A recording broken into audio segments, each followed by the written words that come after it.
It's the Sports Peninsula podcast coming up. We're looking back at the Detroit Pistons 2024-2025 campaign that saw the Pistons' unexpected and meteoric rise from the worst record in franchise history to a sixth seed in the Eastern Conference playoffs this past year. We'll discuss the changes that led to this resurgence. We'll also talk about the offseason plans and how the Pistons can build on their first playoff appearance since 2019 next. Now, here is your Sports Peninsula team. And welcome everybody to the Sports Peninsula podcast. My name is David Drew.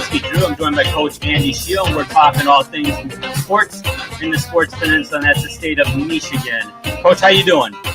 Doing well, Drew. Doing well. We're in the midst of we were just talking about it, a baseball season here with the Tigers, and they're at least a great start to a baseball season here with the Tigers. Got our Michigan Panthers. I know they kind of take a back seat, and understood it's the UFL. It's a secondary league. But the Panthers are a competitive football team and very, very much in the USFL division title contention to bring home a title themselves. Exciting stuff. And, today it seems like it's going to be kind of a fun time to talk about a group that we don't talk about a lot, in regards to different episodes that we've had in the past, but I'm going to talk a little Pistons basketball, and we had a great turnaround there. We were able to do some really, really interesting things. Not really was expecting it. Things kind of started off in a very, very similar fashion off of a 14-win season from a year ago, and we were able to triple our win total and make a little noise ourselves in the playoffs. And, lo and behold, the team that bounced us, I think we probably gave a little more of a difficult run at them than the Boston Celtics did. And that's the New York Knicks, who are advancing to the Eastern Conference Finals. But Drew, your kind of quick thoughts on the Pistons here, and just what were your thoughts regarding the Pistons from the beginning of the year, just to what you eventually got to see in this resurgence? Well, definitely didn't see it coming. It's an unrealistic expectation to say, yeah, you know what? I fully expect them to triple their win total and make the playoffs or else. Well, what planet do you live on? But they did it. And you could the one thing I liked about it, like I guess to compare and contrast, because the Tigers did something very similar last year where you had a resurgence and they made the playoffs and made some noise in the playoffs. But that team started out very average and actually took a real downturn in the summer. They looked like they were dead in the water at the end of July, early August. The Pistons never could get quite over 500, but they were hanging around that 500 mark a lot. And then right when they would either get there or get close, they'd have a 2 or 3 game losing streak. So it was like they were kind of stuck there. But as a fan, I'm like, well, hey, that's certainly going to equate to more than 14 wins. So certainly improvement you could see right away. You could see a better commitment to defense. I think, and I know you're talking about Coach Bickerstaff, but I think that was a major factor in that, because that team had a better commitment to defense, and lo and behold, the win total tripled. So kind of a correlation there. That's how I saw it, and certainly was very happy at the end. Heck, they were at least knocking on the door of the 4th seed for a little bit there until the very end of the season. So very, very nice season. A lot to look forward to and talk about. Absolutely. Well, let's take a little deeper look at just what they did, Drew. This is coming from statmuse.com. The Pistons have the worst winning percentage in the NBA the last 20 years, and have more losses than any other NBA franchise by 500 games the last 20 years. And that includes going to the NBA Finals in 2004, 2005. So to think about it that way, we have been part of some futility that it's unprecedented. This organization has been at the laying flat on their backs in the basement of the NBA for 20 years. And what they were able to accomplish was they became the first team to triple their win total from one season to the next. As you had mentioned, in 2023, 2024, they were 14-68. We one-upped ourselves, or two-upped ourselves from our previous act of futility, which was 16-66. So we got better in a worse way. If that's so much saying that. This year, 44-38 regular season, a 30 game turnaround, 30 wins Unreal. more than last year. That's almost half a season. Yeah. I mean, it's almost half of a season's win total improvement. And this is our first winning season that we've had here in Detroit in 9 years. We have not had an over 500 season in 9 years. So, and then lo and behold, we break a 15-game playoff losing streak that dated back to the 2008 Eastern Conference Final. So I mean, that's 17 years ago. So this team definitely broke some ice, sort of like the 2022 Detroit Lions did, but really even more with more gusto in some ways. They went from being in that basement, and like I said, they were napping flat on their back in the basement on a cold cement floor, to a team, Drew, in my estimation, looks like they can compete for an Eastern Conference championship. Like you said, the Knicks right now are, knocking on the door to likely going to Eastern Conference Final, and the Pistons gave them hell, and that was not 100% either. So yeah, when you've got teams like Boston going down and a team like Cleveland, who had the best record in the conference, going down, it opens the floodgates, especially how well the Knicks are playing, knowing that the Pistons, with just some minor adjustments, should have won that series, quite frankly. And it's encouraging, definitely. Yeah, I mean, we had a call on Tim Hardaway Jr. not made that would have won a game. I am sure he would have hit free throws and we would have won that basketball game. Yep. And kudos, hey, the New York Knicks beat the Detroit Pistons. As fired up as I may have been at times, we were winning in every single game, all 6 of them. We were winning deep into the fourth quarter, all 6 of those games. So I mean, you can catch your Bristol, Connecticut network and the fandom that's being spewed for the New York Knicks out of that organization, ESPN, which is just it's you want to, if you want to hear about the New York Knicks, tune into that station at any given point in time.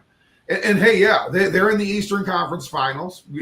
Awesome. That's great. It's been 25 years.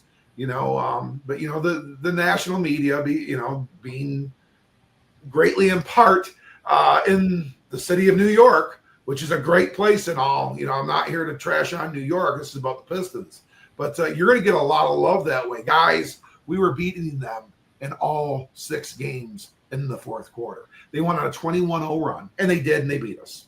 All right. We won game 2. They won game 3. We had a call go and against us in game. That was clearly a foul made that they didn't call. We would have won that basketball game. We were, and then we won again. We won again in game 5 in New York. Won twice in New York, and then we came back and Brunson beat us in cold-hearted fashion and won the series in 6 games. New York, you won it. Congratulations. I'd love to play you again. I'd love to play you again when we are full steam ahead. I really would, because I'm not afraid of the New York Knicks, and I'm not really afraid of any other team. And it's crazy that this basketball team has made those changes that quickly, Drew, that quickly. And, I think it's time that we talk about those individuals that may be greatly responsible for that. Yeah, and, no question. So Drew, they made some changes at the top. We had some issues, dating back. Our owner Tom Goris paid a lot of money to Monty Williams to come in here and to be a change agent, and that guy was about as interested in being here as I don't know. I guess a polar bear in the middle of July. We have those, by the way, in the zoo, but it's true. But we climate control those for them. He didn't want to be here. And he took a bunch of money from the Pistons, and we gave a bunch of money to go away. We had handed the keys to a beat up machine to Troy Weaver who was very, and you know what, Troy Weaver, if it's not for a lack of trying, the guy did all sorts of different things, but he never would put down the Rubik's Cube. He just kept on spinning it and spinning it, spinning it and spinning it and spinning it, and we were not getting anything solved. You know, ultimately, we were starting to kind of look like an LA Clippers type situation. We were just always in the lottery, never winning the lottery, and never getting a player of consequence in here that was going to make a great change. We did some different things. Tom Gore's got things right. Drew, what did he do in getting Trajan Langdon here? Well, I think he got a guy, to your point, I think Weaver had the right idea, but like you said, as a great great analogy, he wouldn't quit spinning the Rubik's Cube. I think Langdon is more of a measured, focused front office GM, and you know, he is a very good player. You know, the Alaskan assassin, right? He was the Pelicans GM, assistant with the Nets, and he was a scout for the Spurs. So he came up, certainly starting out in the Spurs organization. That's a big thing there. But I think there's no doubt he brought a level of stability that maybe Weaver wasn't giving them. But again, not for lack of trying. I mean, Troy Weaver, if he did anything really well, he got them out of all of those really bad contracts that happened under the Stan Van Gundy era at that point. You know, where you had the Reggie Jackson, the Blake Griffin, Andre Drummond. You know, that was the last playoff team, but that didn't work. But no, I think Langdon's brought some stability, and now he's established the building foundation blocks for this organization. Now they're building upon that versus constantly tearing it down, trying to build up, tear it down again. And I think that's a huge move. But I think his best decision was to part with Monty Williams and bring in J.B. Bickerstaff, who I know you got some things to talk about.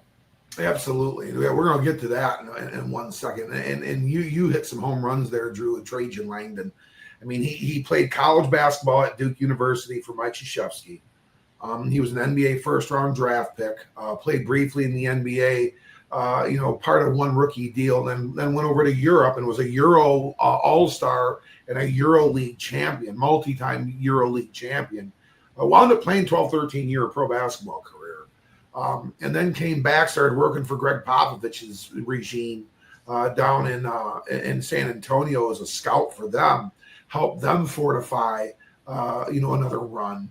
And then, became assistant GM with the Nets, was real active with them, and then helped the Pelicans really become a playoff team. I mean, and the Pelicans, yes, they we can talk about, and we were not going to, but if we were to talk about the Pelicans, you could go one of two different ways. You could say, oh, it's an underachieving team, and they're not built to win at all, and who are they? Well, they're a back end Western Conference playoff team in a conference that's got some real power players in it. Yeah. It's tough to crack that top four. So they're usually a top 8 team in the Western Conference, which is pretty doggone good. Considering all the great teams that are out there. So Trajan Langdon, really has kind of a resume built on success. And you're right, Drew. I think it started, number one, his first great move was bringing in a new guy, and I guess it was about May, I guess maybe it was June of 2019. June of 2019, the U of M basketball, program got a bombshell that John Beilein was going to lead the organization and become head coach of the Cleveland Cavaliers. And that did not go well. No, that did not go well. And it didn't even last, I think, half of a season before, they moved on from Coach Beilein, and he was, actually working for the Pistons. Then thereafter in a developmental role. And they brought on an interim coach by the name of J.B. Bickerstaff. And all he did was bring them to the playoffs 5 consecutive years. That's all he did. And then he was very unceremoniously let go because he was seen as a guy that couldn't get them over the top in the playoffs. Well, Drew, what has now happened once again to the Cleveland Cavaliers? Yep. They're second round rich. That's as far as they could get. Don't think it's the man on our right hand or the right side of our screen's issue here. I think we got a gift from the Cleveland organization, very much like we were gifted Johnny Peralta from Cleveland once upon a time that fortified our baseball team. I think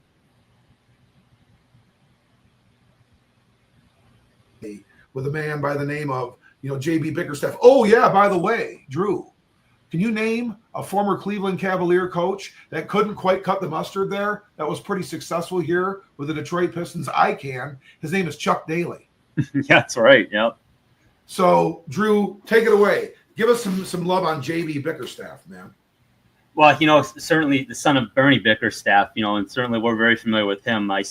Bernie was a coach up with the former Seattle Supersonics back in the day. That's that hell of a franchise there, and it's now Oklahoma City.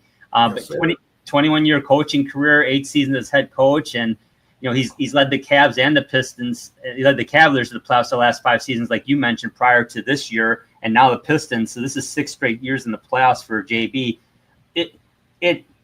Let's face. I mean, obviously the Pistons did make some roster moves in the preseason before this past year, and they added some players. We'll talk about that, but the core was there still.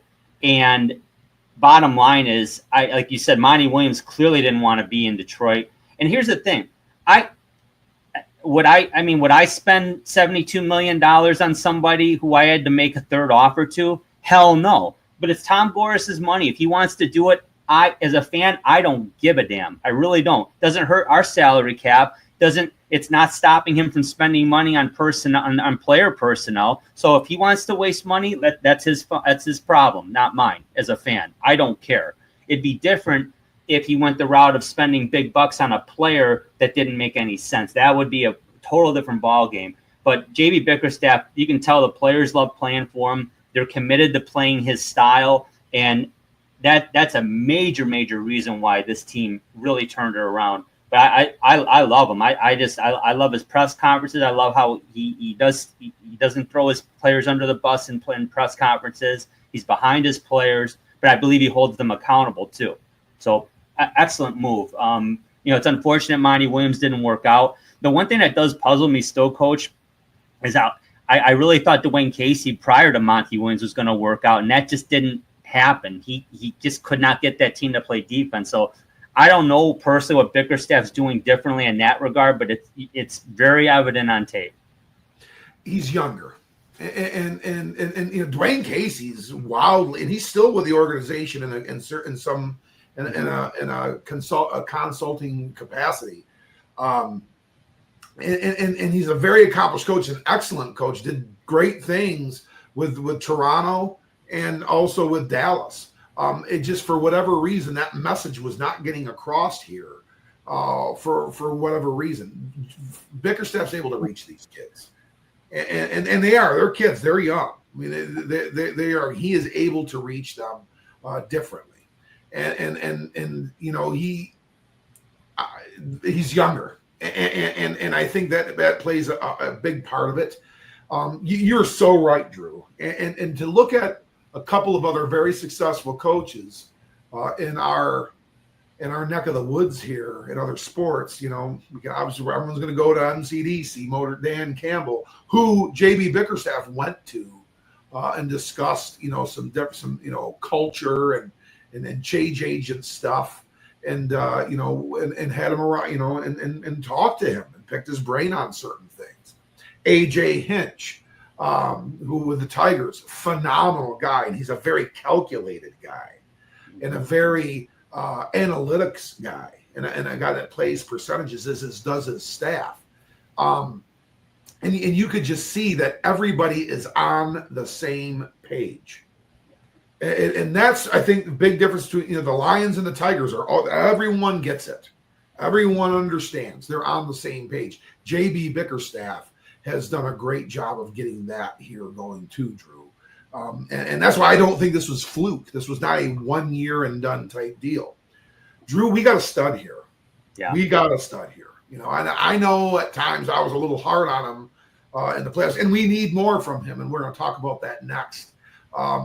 Guys, we do have an all-star, and it looks like it could be a perennial all-star. For the first time, even Grant Hill, Drew, I don't know, was a perennial all-star. He was getting close to that status. We've had Chauncey, we've had Rip, we've had Sheed, we've had Ben, who would be bits and part-time all-stars here. We got Blake Griffin here for a hot minute. I think Andre Drummond made an all-star team once. But you have to go back to Isaiah Thomas as a guy that was going to be a year in, year out all-star. Folks, Cade Cunningham in 2024, 2025, in 70 games, he missed a handful of games, which that's an issue we'll be talking about here in a minute. These were his numbers through 70. 26.1 points per game, 9.1 assists per game, 6.1 rebounds per game, a 46.9 field goal percentage, a 20.6 efficiency rating. The league average is 15. So if the league average would be like an OPS, let's say it's 710. I know we're correlating it to baseball. If it was 710, he would be at around 900. So this is a stud. He had 7 triple-doubles in a season, which is the most by a Piston in our franchise's history, surpassing Isaiah Thomas. So this is a superstar, Drew. What are your thoughts and feels in regards to Cade Cunningham as the lead dog of the Pistons? Well, this was the one time the Pistons did actually win the lottery in all of these years of futility. They actually did win the lottery. And I'll be honest with you, I was happy about it, and it was a foregone conclusion it would be Cade Cunningham, but I wasn't convinced he would be this version of Cade Cunningham. But I figured 20 points a game, 5 assists, maybe 5 boards, and that's a very good season statistically, but I thought he would need a lot of help still. He showed last year that while he needs some help a little, he stepped his game up significantly.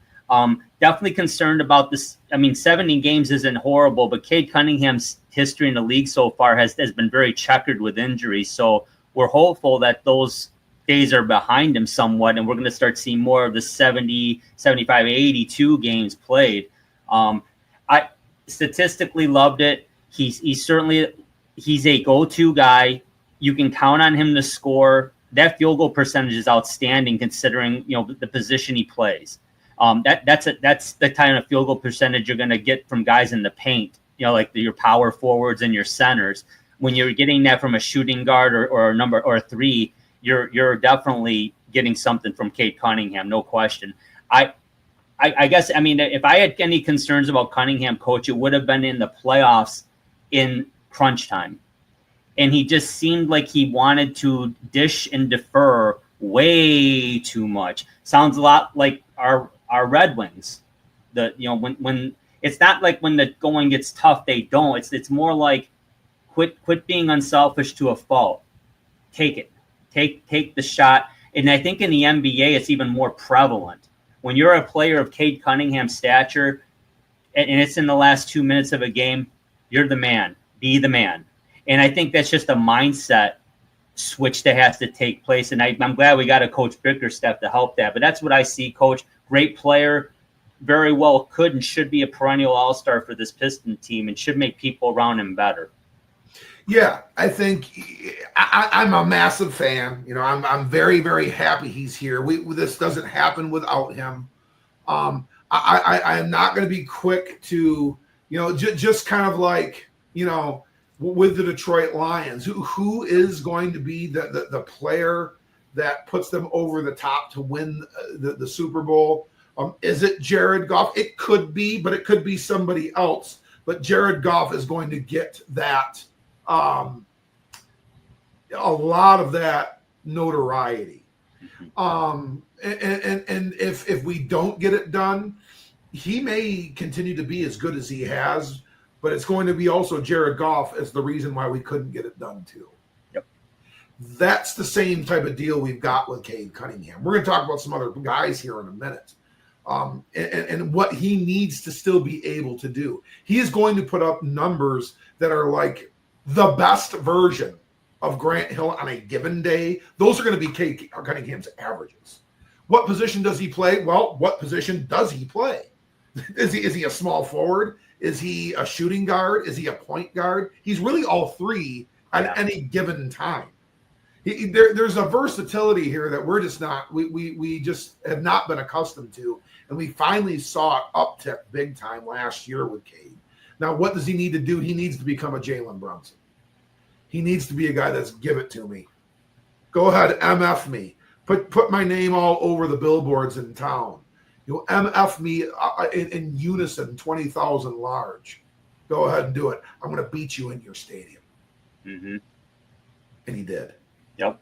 Cutthroat. That's what we need to see out of this guy. And can he do it in 1 year? I am not so sure. Do we have a Luka Doncic type player here? We do. Does he need a Robin? As we've been it's been so cliche and said so much on the social media lines, and also in media as well. We may have that player. True. But I hope, have not seen the most clutch version of Cade Cunningham yet. And he's done some clutch things. He won some games for them in buzzer beaters and at the end of games during the regular season. He certainly is capable. And I don't think he doesn't not want to do it, but that's what we need to see out of this guy, Drew. I 100% agree. He is our star. He's our unequivocal star. He is the Jared Goff of the Detroit Pistons. He is the Tarek Skubal of the Detroit Pistons. He is the Dylan Larkin of the Detroit Pistons. And what Cade Cunningham needs to be is the Cade Cunningham of the Detroit Pistons. And that guy that is, everything runs through me. Everything runs through me, good or bad.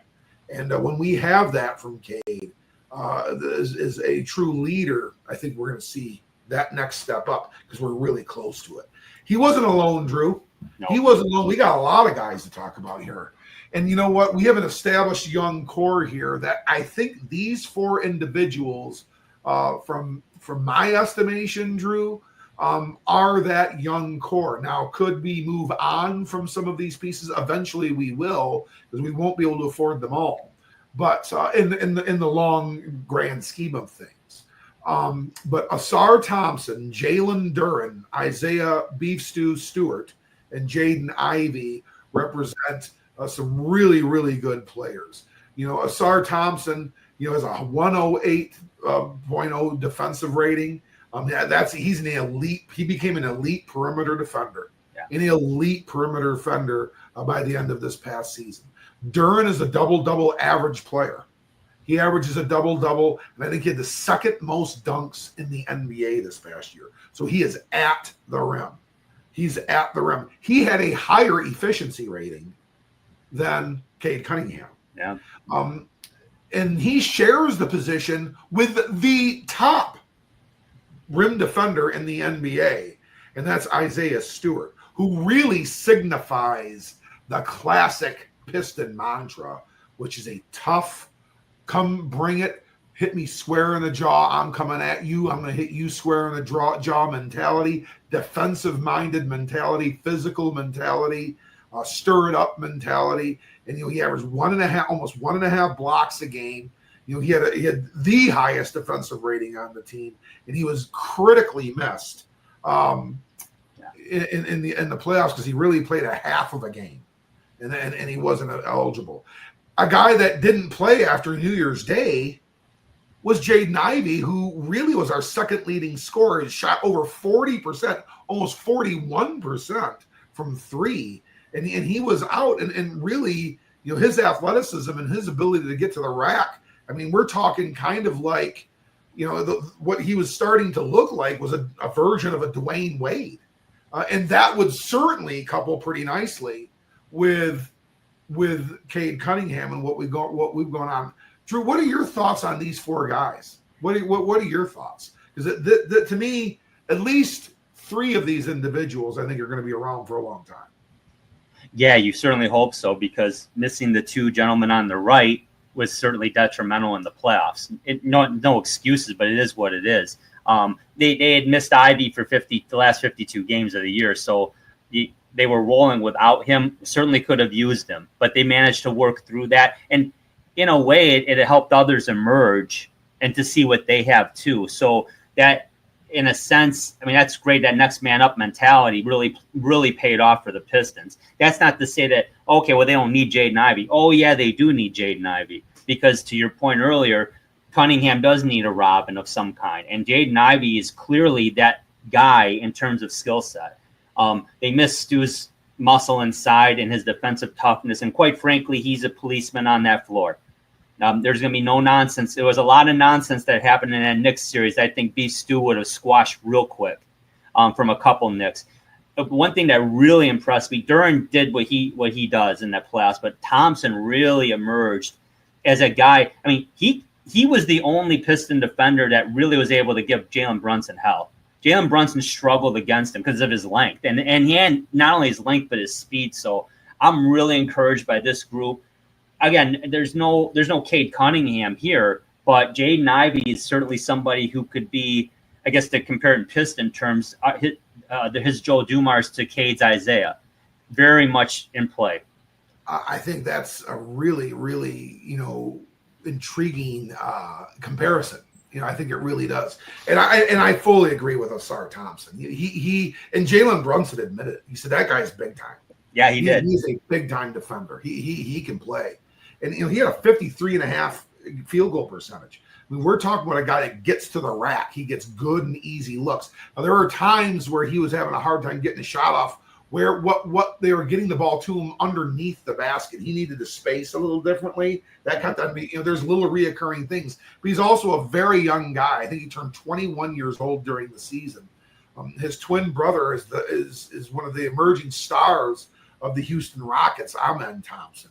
And Asar Thompson, again, just that elite defensive ability. We're talking Dumars, Rodman type defender. I mean, Asar Thompson's 6'7", 6'8", and we had him defending the point guard, and he has the capability to do that. If you watch Pistons basketball, the effortless lobs that he caught during the regular season and threw down with ease.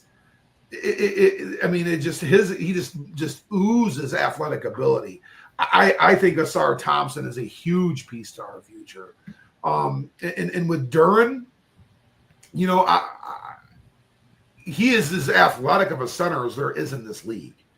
And he's a mismatch issue for some of the bigger, more clouded-footed guys. What we have to account for is if those individuals can shoot, we've got to be able to defend them on the perimeter. Karl Anthony Towns did that to us. But Karl Anthony Towns was not going to play inside basketball. He did nothing of consequence down low.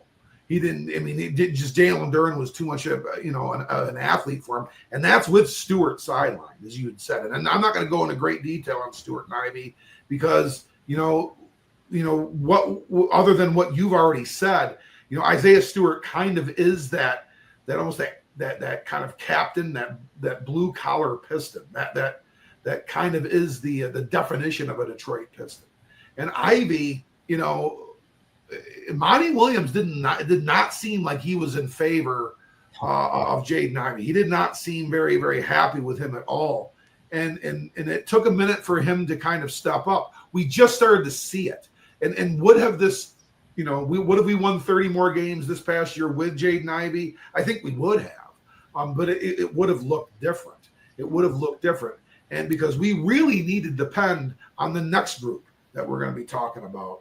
And that is the guys that we would refer to as the four main catalysts on this team, and the veteran presence that was brought in by Trajan Langdon first and foremost, and that is Malik Beasley, Tobias Harris, Tim Hardaway Jr., and then eventually, come the end of February, Dennis Schroeder. Drew, take it away, man. Talk about these guys. Well, yeah, here's where I get as far as talking about the season. These guys were critical to the success of the Pistons. Beasley and Hardaway, specifically Beasley with his 3-point shooting. I mean, unbelievable season to get almost 16.5 points a game from Beasley and 41.5% 3-point shooting. I mean, he was the all-time leader in 3-point field goals in a season for the Pistons last year, and he was second in the NBA in 3-point field goals, I believe, to Steph Curry. This guy was unreal. Harris, getting him back, you knew what you were getting with him, and he didn't disappoint. Almost 16 points a game, over a block a game, great defensive rating, 101.8, which I didn't expect, to be honest with you. And his 3-point shooting, 43.5%. I mean, Hardaway averaging nearly 12 a game, 110 defensive rating, and third on the team in 3-pointers. I mean, outstanding season, big reason for the tournament. Dennis Schroeder, getting him at the deadline, you thought he was maybe a throw-in, a cap, to make the cap, to make the deal, because the Pistons were, I think, the fourth team in that deal to take Schroeder to give some cap relief in that deal. And look what ended up happening. He was outstanding in the end of the season and in the playoffs. A great defensive rating, 13 points per game, and almost 5.5 assists per game. But, Coach, I am concerned about one thing. Hardaway Jr., Schroeder, and Beasley, all unrestricted free agents now. That's what I'm worried about. But I think they can get 2 of them back. I don't think they can get all 3 back. Harris is under contract next year. Absolutely great work there, Drew. You tied it up. Tobias Harris deserves to be talked about. That's probably truly the captain of this team. He was very, very good and part of the Stan Van era when he was here. Yeah. And then we made him. We traded him essentially for Blake Griffin, and he and Boban, who still do goldfish commercials with each other, I think. Yeah. But Tobias Harris ended up moving on to Philly. It was a big part of when Philadelphia was good and really relevant and a playoff contender. He was a big piece of that there. Playoff tested guy. He made the playoffs with the Clippers too, and was good there with the Clip. And just brought that great veterans presence. And I think, JB Bickerstaff could kind of really coach and muse through Tobias Harris a lot and be that kind of that player voice. He shot almost 44% from 3-point. Right, that's fantastic. And he averaged almost 16 points himself. And we're getting that back. Now, will we need to expect that from Tobias Harris anymore? I hope not. I hope we can better this roster so he can continue to be that veteran presence, a lockdown defender that can shoot and score when we need him to be. And that we're going to get back for sure this year. As you had said, the Beasley, Hardaway Jr., and Schroeder are all unrestricted. I agree with you. We can get 2 of these guys, not 3 of them. Amari Sankfora of the Detroit Free Press read some great stuff. He does great stuff for the Free Press.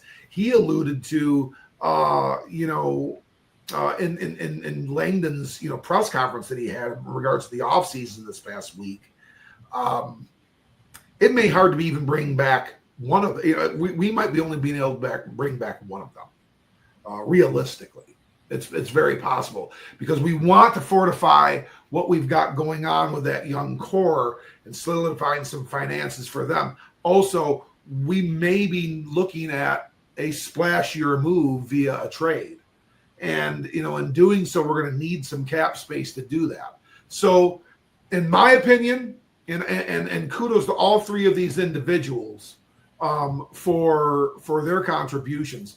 We go back a long way with Tim Hardaway Jr. as part of those great Michigan basketball teams, and he went to the brink with Louisville. And it's been great with that.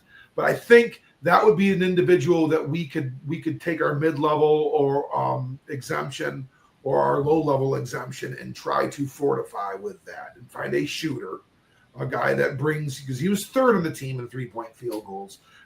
We can find another guy that can be 3rd on the team in 3-point field goals, and brings maybe a better defensive length, some of those kinds of things. That's kind of been Tim Hardaway Jr.'s mantra in his career. He's a veteran journeyman guy that can really run the floor and shoot the ball pretty well. And outside of that is kind of a fit-by-fit piece. So I do think financially where he would be in the market, that's probably where we would go.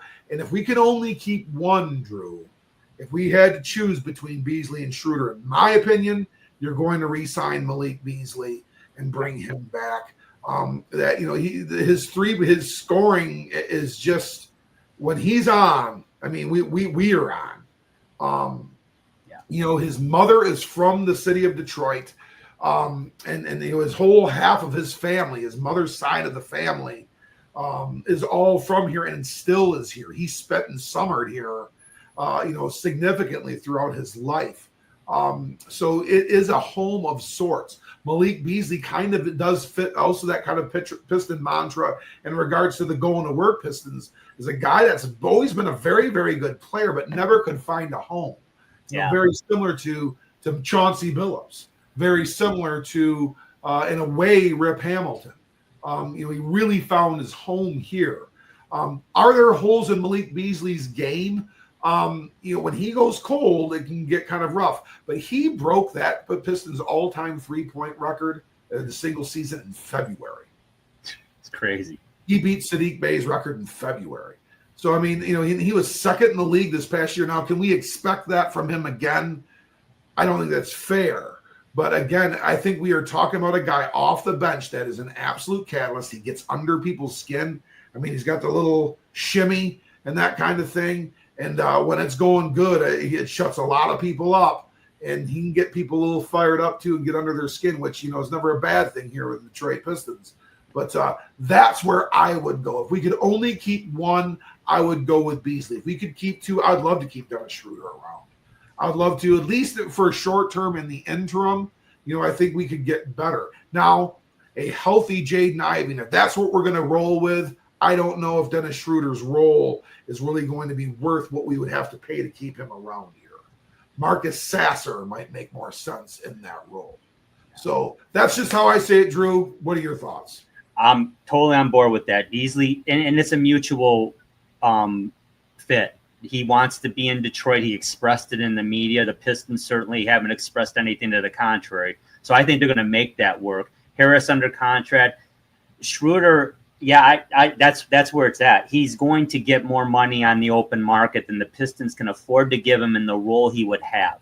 They have Jaden Ivey. So that, to me, now we go back to that question. Would the Pistons have – it would have looked different with Ivey, but they would have still improved by 30 games. I agree. That's what Dennis Schroeder did. And I'm very confident Jaden Ivey can bring the same elements to the game that Dennis Schroeder did. And that's no disrespect to Schroeder. I'm very, very happy with what he did. If there wasn't a Jaden Ivey, I probably would change my tune, Coach. I would say, yeah, they need him back.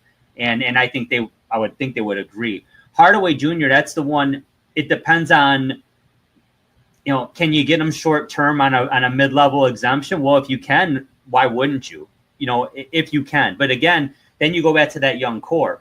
Now Stewart's been re-upped. He's got, I think, 3 more years left on his deal. But Thompson, Duren, and Ivy are all on their rookie deals still. So you got to start looking at that. And obviously during this playoff year, Thompson certainly has asserted himself as someone you want to have on that club for a long time. Duren certainly is.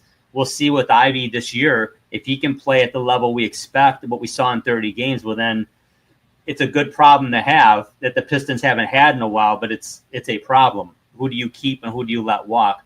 So, but I think we're in lockstep. Beasley should be back, and I'm very confident he will be back, Coach. Yeah, I think they're going to make something happen there. I do think they're going to make something happen there. Well, as we kind of bring this thing to a head here, we had a nice supporting cast. We do. And there's some other pieces here that are not going to go away. And first is our first round draft pick, our lottery pick in 2024, which is Ron Holland Jr. He had a 113 defense rate. Now, he didn't have the pressure placed upon him to play, substantive minutes on a regular basis. But I tell you what, he's got a lot of grit and a lot of grunt. I mean, he is tough. He's rugged. And he is a good defensive player.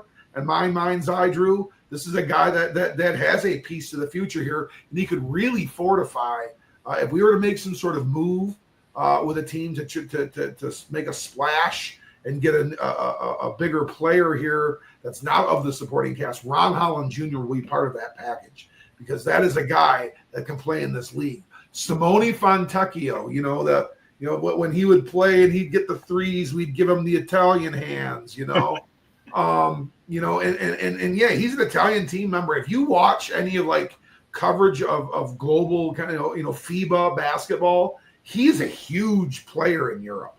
He's a big time player in Europe. If he went back to the Euro League, which he can clearly play in the NBA, he's where he belongs. He would be a Euro All-Star. He can score and he can help. Now, yeah, he was kind of part of the glue. He was kind of fun around here. And, it was fun to see the fans and the players, do that when he would make his buckets and that kind of thing. So there's a part of the supporting cast. If they move on from a Simone Fontecchio, again, it would probably be in some form of a trade, or we will lose him outright as a free agent someday, which very well could possibly happen. Don't forget, Marcus Sasser was a first-round draft pick. He was a later first-round draft pick, but we traded back into the first round to get Marcus Sasser. And during some of the build-up years, he was starting to kind of emerge as a depth point guard, and I guess that's still what he would be. I don't know if we're ever talking about a prolonged starter, but if we're gonna roll with Ivy, I think that is your fourth guard, probably ahead of Dennis Schroeder, just because we're going to be able to pay Marcus Sasser. And we know what we have with him, which is an excellent defender and a guy that can shoot the rock a little bit. Paul Reed was another free agent acquisition last year. And, he not a lot of expectations. He's definitely the third center. But, he really showed in the playoffs there against New York that he could bang and kind of play a little bit of that role. And he came up with some big rebounds and some help with some big stops. We're not going to, is Paul Reed going to be around here long-term? Probably not.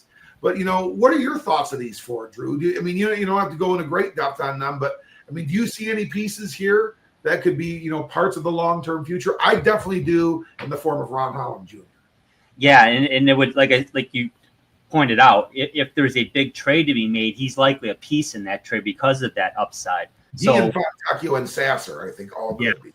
Now Reed is an unrestricted free agent, so that time may be now, where maybe we don't see Paul Reed again. Although of this group, he's the one that actually had some minutes in the playoffs, to your point as well. Fontecchio's got his role, and he's on the team next year. And Sasser and Holland are under contract as well. But yeah, ideally you want to see Ivy take over what Schroeder was doing and pick up where he left off and before the injury. And then you'd like to see Sasser move right in behind him and provide what he can provide, which, like you said, is very good defense and improving offense. Holland's got a lot of upside too. Yeah, this is a nice group here, and it's they have another 2 years to see what Holland and Sasser can do, and that's good. And they have the ability now, being the supporting cast. They're the second unit. They're going to get an opportunity to be able to step up. So I think that's encouraging. This is a very important group on this team for them to keep building and getting better, in my view. 100%, Drew. 100%. They're going to help fortify wins in that regular season. And we need a little bit more. Clearly, we need a little bit more. Could one of these individuals be that piece? They definitely could, in adding to us being a team that's truly a contender for the Eastern Conference.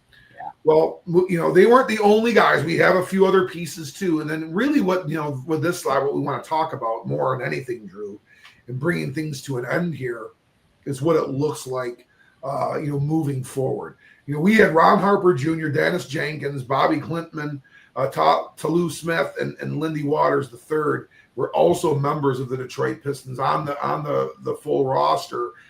Bobby Klintman is in blue because he was a second round draft pick last year.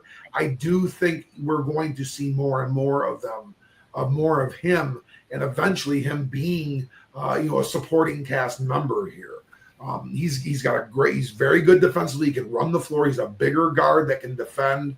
I do like Bobby Klintman. Not these other four individuals aren't valid members of the Detroit Pistons. Some of them are unrestricted free agents, and we're going to cycle through some of these two-way guys that really play with the Motor City Cruise. I like Bobby Klintman. Drew, do you see anything from these five guys that could be getting them a picture in the future? Well, I certainly know Waters is the free agent, and I agree with you on Klintman as well. You certainly want to give him more of a look and let him develop while you can. And that's the beauty of it. The Pistons now have a young core and a budding superstar in Cade Cunningham that now these younger guys can develop the right way instead of, hey, we need you to start like now because we're awful. No, the Pistons now have the luxury of being able to develop guys like this. So I I'm not bold enough to say that I think, one of these guys is going to emerge, but it's certainly a great opportunity for them. And I'm no capologist.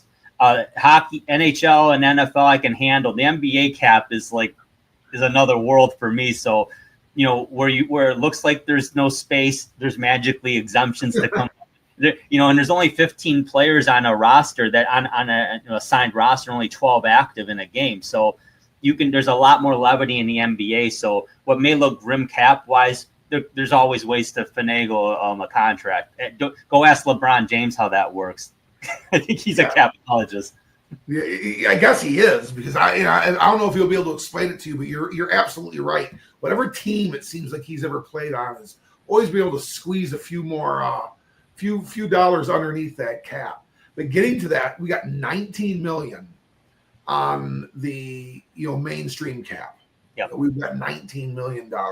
We have 14.1 to spend on the mid level, and then the buy level exemption, which the low level is 5.1 million. So ultimately around $38.2 million, but it's not all under the cap.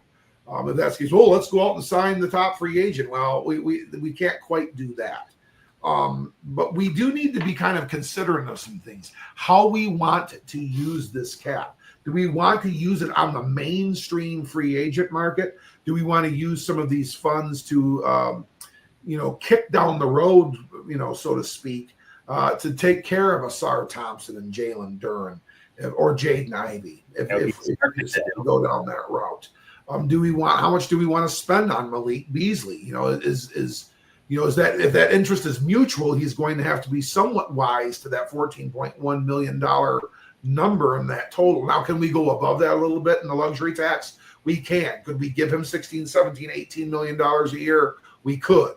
However, that's going to then come out a little bit of that cap space at the top.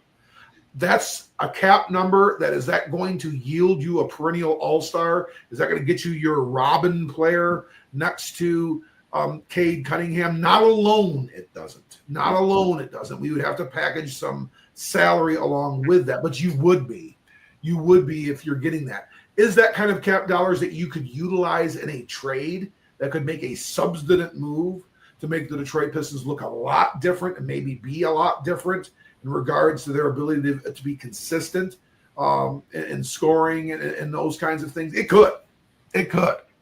And, the names we could go on and on and on about, that's not really what we were intended to do there, Drew.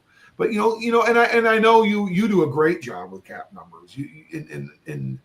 And don't sell yourself short. You're as good of an NBA capologist as we've got on, the air right now. So, I mean, you're phenomenal at this stuff. How do you see the cap space?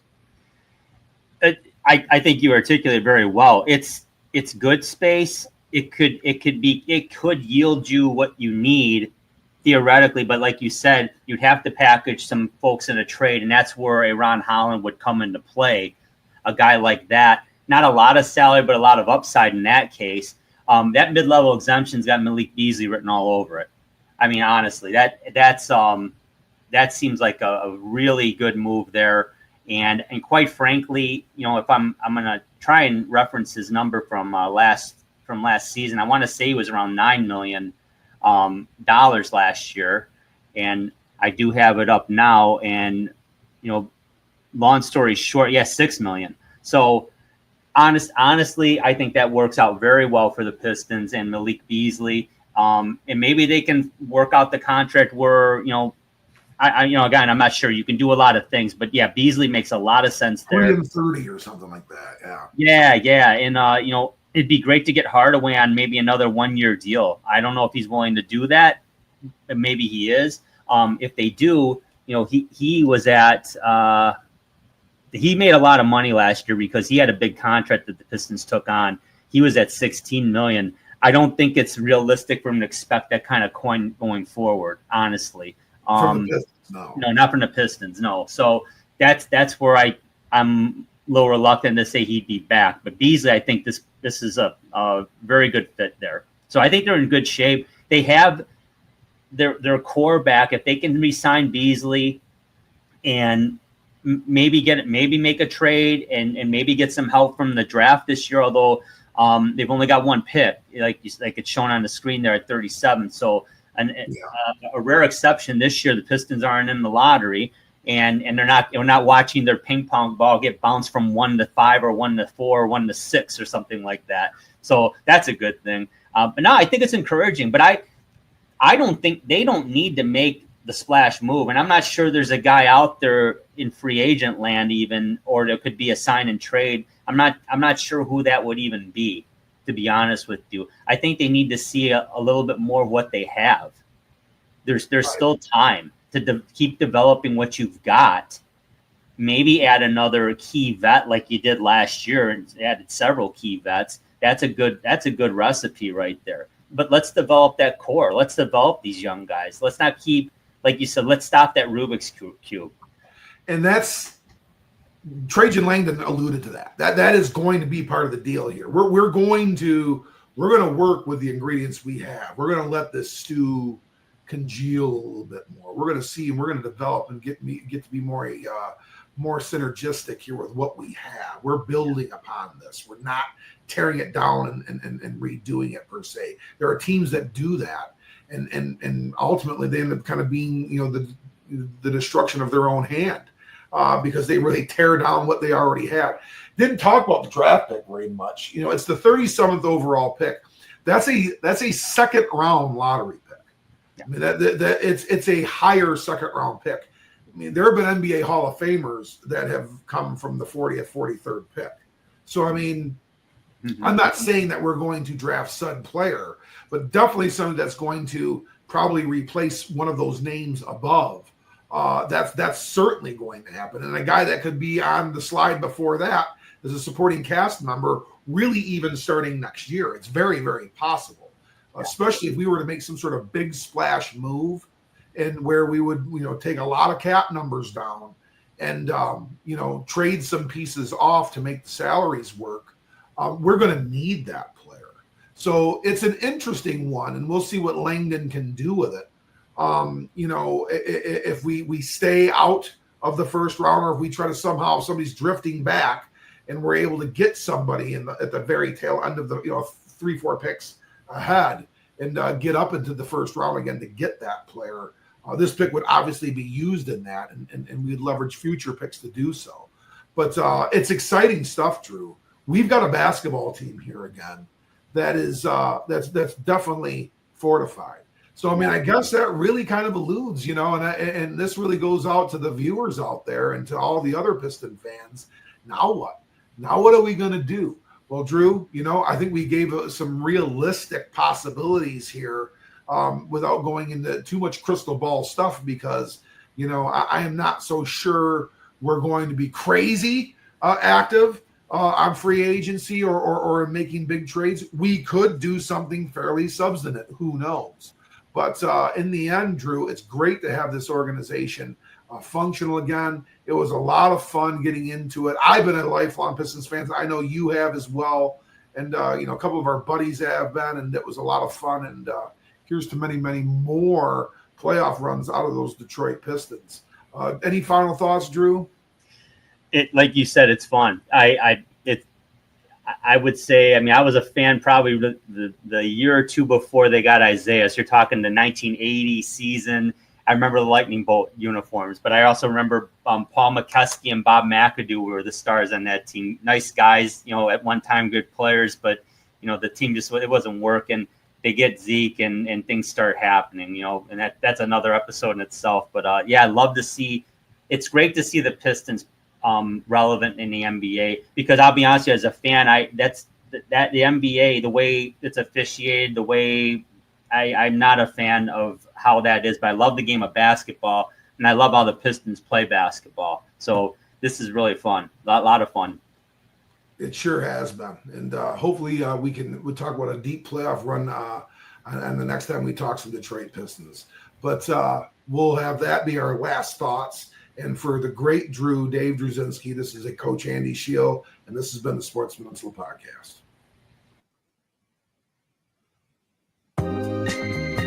This has been the Sports Peninsula Podcast. Thank you for watching, and don't forget to subscribe to our channel. Follow us on YouTube so you don't miss an episode at the Sports Peninsula Podcast. You can also follow us on Twitter X. Just look for @SportsP Podcast and follow us to keep up on sports around the great state of Michigan and beyond. You can also catch our show every Saturday night at 7 p.m. on the ESEN Network channel as part of Roku. When you want to hear all about sports in the great state of Michigan, there is only one Sports Peninsula Podcast.